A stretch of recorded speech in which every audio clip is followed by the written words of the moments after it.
Hello everybody, hope you're all doing well. My name is Steven and this is the Storytime channel. We've got some entitled parent stories, so let's jump right into our first story of the day by Rexcaliburrr, entitled Mom Can't Accept That Her 3-Year-Old Child Isn't a Prodigy. Hey, last week I started a job as a teacher. Perfect ground for finding entitled parents. Here's some background to start off with. I teach English to children, and while the school accepts children between 18 months and 12 years, my students are between the ages of 2 and 5. The school I work at only teaches English and has different levels based on your child's ability, where the teacher can use discretion to decide if the child can go faster or needs to slow down. Because of the coronavirus, the school also has mostly one-on-one lessons now, but because things are getting better where I am, the school also allows physical classes instead of online-only classes. I have this kid, we'll call him D. He's a 3-year-old boy with a local Chinese father and a mother who is traditionally Chinese. Where I live, English is the primary language of most people, though the command of English is a little skewed with plenty of slang. D's father could speak in Mandarin to his wife, our entitled mother. Entitled mother, however, could not speak any English at all and was Mandarin speaking only. This is where problem number 1 is. While I am local Chinese, I only grew up with English-speaking parents and grandparents, which meant I have almost no command of Mandarin, even though I studied it as a second language for 12 years. Once I was out of school, my brain wrung out any knowledge of Mandarin like water out of a sponge. I can speak it at a barely conversational level, but can't explain anything in depth. The second lesson D came for was also my first day working there. While I was briefed on entitled mother, as she had been the one to sign D up for the lessons, I was informed by my coworker that D's father would be the one dropping him off and picking him up. This was good news for me because when we let the child go at the end of the lesson, we take a few minutes to go through with the parents/guardians on what the child learned, what they did well, and what they can improve on, along with any recommendations for them like speeding up or slowing down. It's hard for me to explain any of that in Mandarin, so if D's father was the one coming to pick him up, then talking to him was simple. Unfortunately for me, that was absolutely not the case.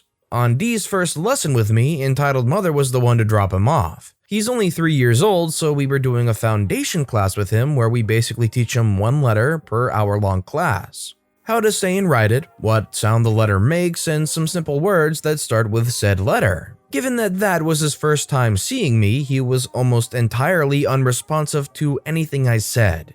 He kept trying to go out and find entitled mother, would want me to open the door, and when I wouldn't because he couldn't just be running off, he'd try to shove his fingers in the gap in the door.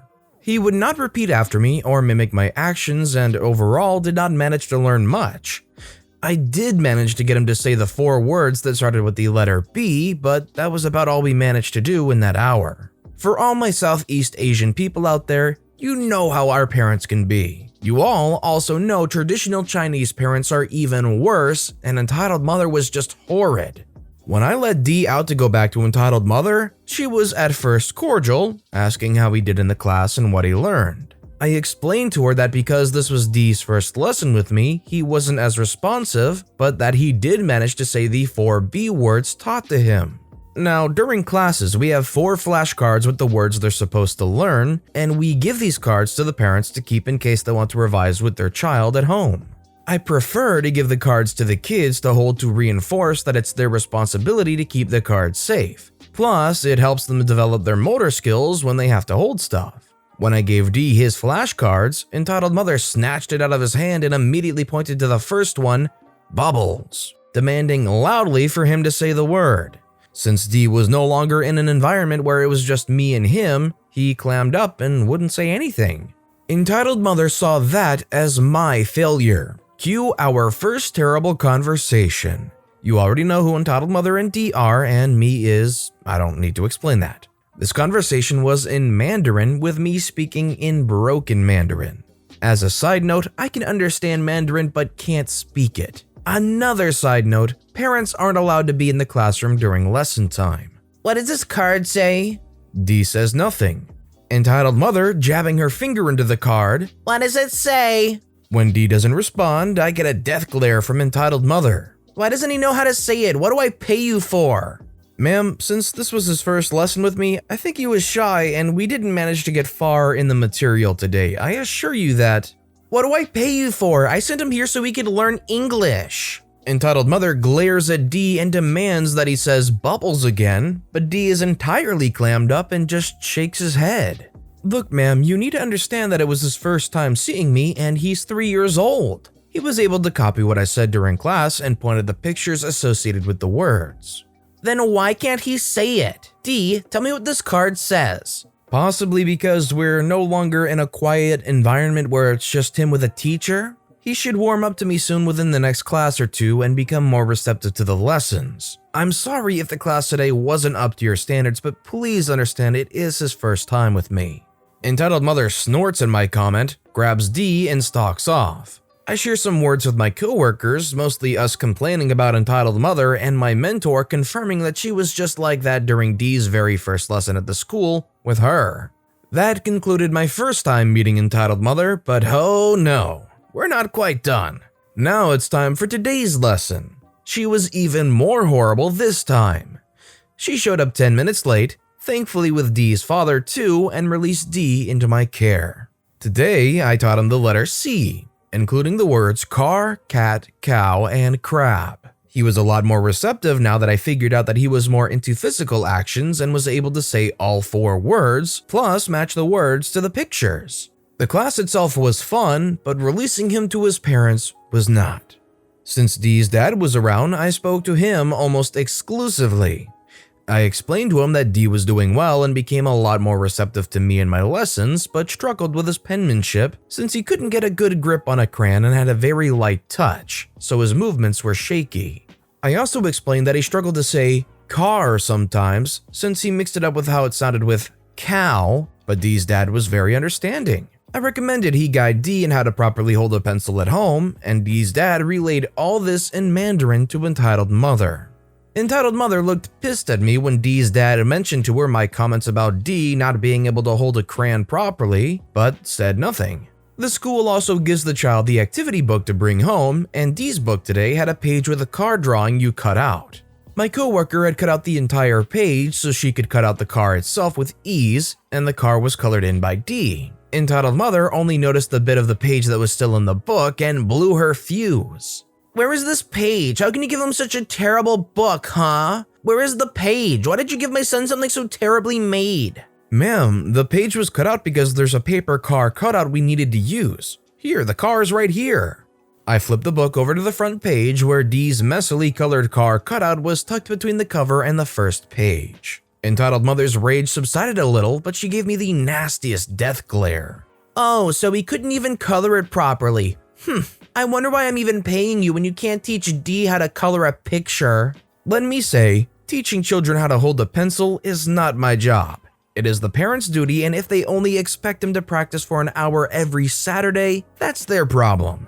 Sounds nasty, but it's true. At this point, I'm exclusively speaking to D's dad and barely even looking at Entitled Mother. Entitled Mother has also gone back to jabbing her finger at the flashcards, demanding that D say what the words are. Entitled Mother shaking the car flashcard in D's face. Say it! Say what this word is! D is visibly stressed, clutching his toy car and staring at Entitled Mother but saying nothing. I decide to intervene. Me pointing at D's toy car in his hands. D, do you know what that is? D immediately flashes me a big grin. D says car. I clap for him and give him a high five, offering Entitled Mother a smile that only makes her scowl deeper. Pretty sure her muzzle lines and crow's feet are permanent now. I also noticed that anytime Entitled Mother talks, D's dad looks at her with such tiredness in his eyes, like he's regretting his marriage now. I finish explaining to D's dad all my recommendations for him to practice his penmanship at home. He thanks me while Entitled Mother grabs D's wrist and yanks him off, stalking off like she's some femme fatale. The school admin apologizes to me for even convincing Entitled Mother to sign D up, saying he knew she was going to be trouble during the sign-up process. I just say it's fine, pack up and leave.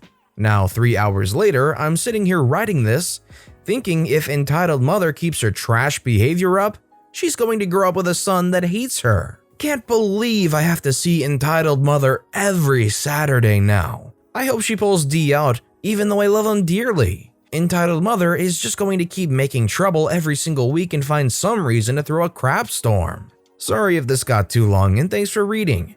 Being a teacher is just a great place for finding entitled mothers like this, and I'm sure I'll have something new next week when I see her again.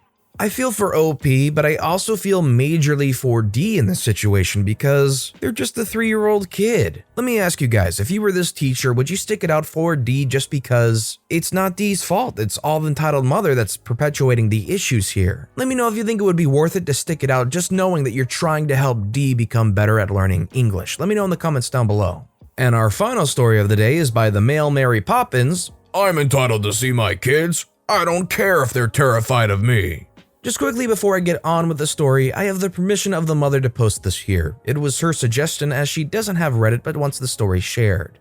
The cast. Me is me. Mary is the mother of 3 great kids and my employer/friend. Dylan is the oldest child, 9 years old. Max is the middle child, 6 years old. Sally is the youngest child, 3 years old. And Kyle is their awful entitled father/Mary's ex-husband.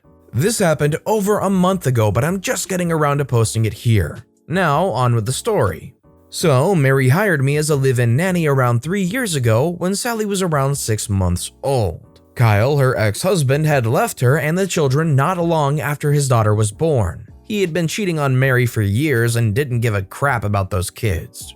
He's had loads of failed relationships since they split up and is currently married.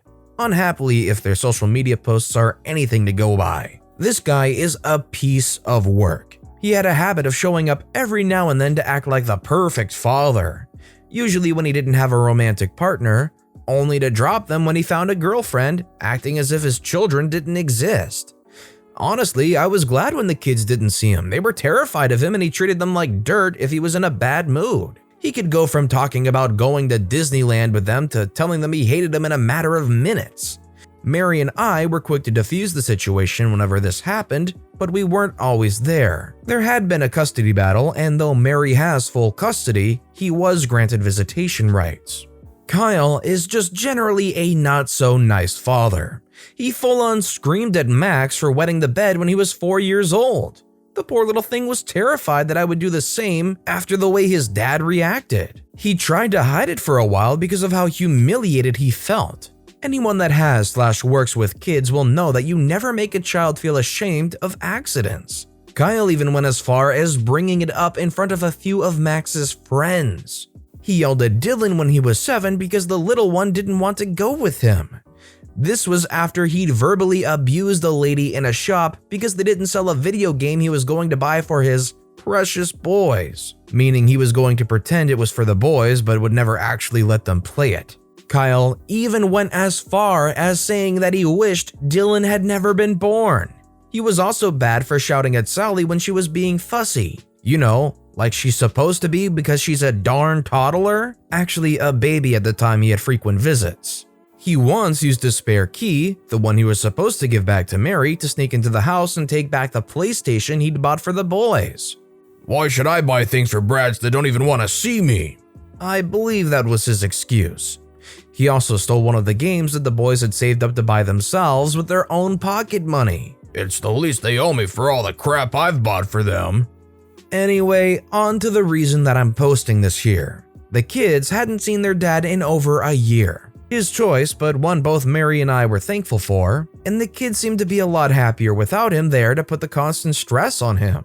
That was until a week ago. We were drawing in the living room and watching Lion King for the millionth time when someone knocked on the door. Mary was out getting some shopping for her and an elderly relative whilst I stayed at home with the kiddos.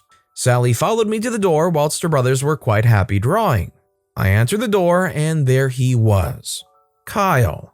This dude had decided to show up at the house uninvited during a pandemic to see 3 kids that he hadn't tried to contact in over a year. There was no hello or apology for not trying to be there for the kids. No, he demanded that he be let in the house and that he had every right to see them as he was their father. And, like most other times, Kyle couldn't help but raise his voice. Sally was absolutely terrified and had settled for standing behind me, clinging to my leg for safety. The boys had also heard and were peeking out from the living room to see what was going on. As much as I wanted to smack this witch, the kids were here and I was a professional, so I had to act like it. I calmly told him he wasn't welcome in the house. Mary had told me on several occasions that he was not to see the children without her consent, and that if he wanted to visit the children, then he would have to have Mary's permission. He didn't like this one bit and started snapping at me that I had no right to keep him from seeing his children. I was just following the rules of my employer. He started hurling insults at me, accusing me of sleeping with Mary and trying to replace him as the children's dad. I am very gay and very much just friends with Mary. The children have slipped up and called me dad, as a lot of nannies will know it happens, but I will gently correct them, though they have started referring to me as their uncle. Mary had asked me if this was okay, and I didn't have an issue with it. He even went as far as threatening me, telling me that he would just hurt me and take the kids. At this point, I was panicking a little. Sally would not let go of me, so I couldn't put her down on the floor inside the house. I tried to shut the door, but Kyle held it open. He yelled at me again that I had no right to do this, as I'm just the nanny and he's their father. He's entitled to see those little brats if he wanted to. Yep, definitely a loving father there. I told him that he was scaring his daughter and politely asked him to stop yelling, leave, and call Mary if he wanted to arrange a visit, though the kids didn't have to go if they didn't want to. He made a grab for Sally, so I lifted her up into my arms and turned to the side so she was out of reach. I told him that he was not getting near my kids. I had strict instructions from their mother and I was going to follow them. Just to clarify, a lot of people in my area refer to kids they look after a lot as their kids, so I wasn't saying I was their father or anything, and Kyle knew this. He started again with the insults, threatening all sorts. He was apparently going to kick my head in and was just generally causing a scene, scaring the heck out of the kids. Eventually, I threatened to call the police, and this managed to scare him enough that he finally left. Sally was scared out of her mind and clung to me for ages afterwards, crying if I tried to put her down and refusing to let go of my shirt. I decided to let her stay like that for a while, as she was scared and just seeking comfort and reassurance. The boys were pretty shaken up too. I managed to distract them with a few games and movies and called Mary. She said she was going to contact the police. She's been talking about getting him to give up his parental rights and trying to get a restraining order. She doesn't think he'd ever hurt the kids, but his behavior today definitely worried her. He tries to use the kids as a way to get back at her. He knows how much she worries when he takes the kids, but he also knows there's not much she can do about it. He thinks he's entitled to see the kids and treat them however he sees fit just because he's their biological dad. The kids are doing better now, but they're still a bit shaken by what happened. Dylan came into my room a couple nights ago claiming to have had a bad dream about Kyle. He was fine after I read a few chapters of Charlie and the Chocolate Factory to him. But he shouldn't be having nightmares because of Kyle in the first place. It's not fair on him. Anyways, that was the story of Kyle, the entitled dad. If anything major happens custody-wise, then Mary has asked that I updated you folks on it. I definitely think that some kind of legal action is pursuable here. This person should not be hurling insults, should not be aggressive the way they are, and it's a major concern for the sanity and health of the kids. I would hope if that was ever put forward in front of a judge, they could understand what the right situation here is and what the right thing to do is. And maybe something like this story that they posted here on Reddit could also be used as reference. It's a great example of what's wrong, and it brings it to the surface and to the public exactly what's going down here. So maybe just the fact that it's got 1,200 upvotes and comments and people having all their eyes on this would make enough of a difference to sway a judge's opinion, who knows. But with that being said, that's all the time we have for today. So if you enjoyed the stories today, please consider giving the video a like, and if you haven't, subscribe and turn notifications on so you'll never miss an upcoming video. And if you had a favorite story of the day, let me know which one and why in the comments down below. But no matter what you did, whether it was liking, commenting, subscribing, whatever you did, thank you all so very much for supporting me right here on the Storytime channel. I hope you all have a wonderful day, and as always, I'll be back tomorrow with more Reddit stories right here on the Storytime channel.